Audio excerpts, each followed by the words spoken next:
थोड़ी देर पहले एक ऑल्ट न्यूज के जुबैर को दिल्ली की पुलिस गिरफ्तार कर लेती है, झूठा केस लगाकर जुबैर को गिरफ्तार करती है।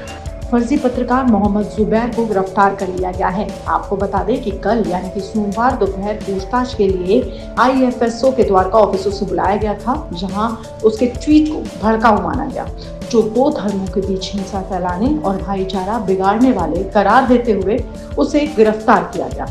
आरोपी मोहम्मद जुबैर को जिन दो धाराओं के तहत दोषी माना गया वो धाराएं हैं IPC की धारा 153 ऐसा काम करने वाले उन लोगों पर लगाई जाती है जो देश का माहौल बिगाड़ने और उपद्रव की आशंका को न्योता देते हैं, और दूसरा है धारा 295 जो किसी समाज द्वारा पवित्र मानी जाने वाली वस्तुओं का अपमान करे।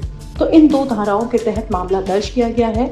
देश में रहने वाला हर शख्स यहाँ की शांति व्यवस्था और विश्व स्तर पर देश की छवि को साफ रखने की जिम्मेदारी लेता है, लेकिन जो व्यक्ति ऐसा नहीं करता है वो कानून की नजर में दोषी होता है। और ऐसा ही काम किया है ऑल्ट न्यूज फैक्ट चेक के नाम से अपने एजेंडे के लिए काम करने वाले फर्जी पत्रकार मोहम्मद जुबैर ने। मोहम्मद जुबैर ही वो शख्स है जिसके कारण खाड़ी देशों से भारत के संबंध खराब होते दिख रहे थे, लेकिन ऐसा हुआ नहीं। पुलिस लगातार मोहम्मद जुबैर से पूछताछ कर रही है, लेकिन वो पूछताछ में ना ही सहयोग कर रहा है और ना ही लैपटॉप और मोबाइल दे रहा है, क्योंकि मोबाइल और लैपटॉप की जांच के बाद ही पता लगेगा आरोपी ने विवादास्पद ट्वीट कब किया था और अभी तक कितने ट्वीट किए हैं। आपको हमने लॉ स्ट्रीट भारत में रिपोर्ट के जरिए ये बताया था कि कैसे फेसबुक में ये फर्जी आदमी हिंदू देवी देवताओं के लिए जहर उगलता था, लेकिन जब इसके फेसबुक पोस्ट के स्क्रीनशॉट सोशल मीडिया में साझा होने लगे तो इसने अपना पूरा अकाउंट ही डिलीट कर दिया।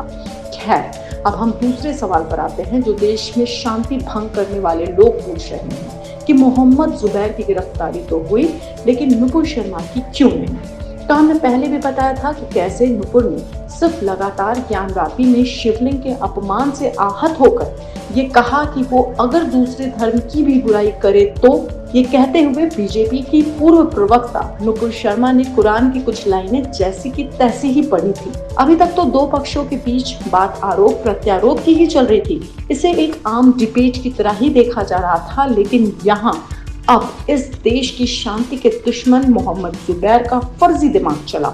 उसने नुपुर के वीडियो को सिर्फ वो भाग एडिट करके सोशल मीडिया में डाला जिससे देश में आग लग जाए, दोनों पक्ष सड़कों पर पत्थरबाजी करने लगे, पब्लिक प्रॉपर्टी का नुकसान हो और भारत के दूसरे देशों से संबंध खराब हो जाए, और हुआ भी यही। खैर, ये आदमी कितना खतरनाक है जो कि सस्ती लोकप्रियता और चंद पैसों के लिए उस मुल्क को भी बदनाम करने से पीछे नहीं हटता जहां का ये निवासी है। अब ऐसे अपराधियों के साथ कैसे निपटना है देश का न्यायालय जानता है। लॉ स्ट्रीट भारत की रिपोर्ट।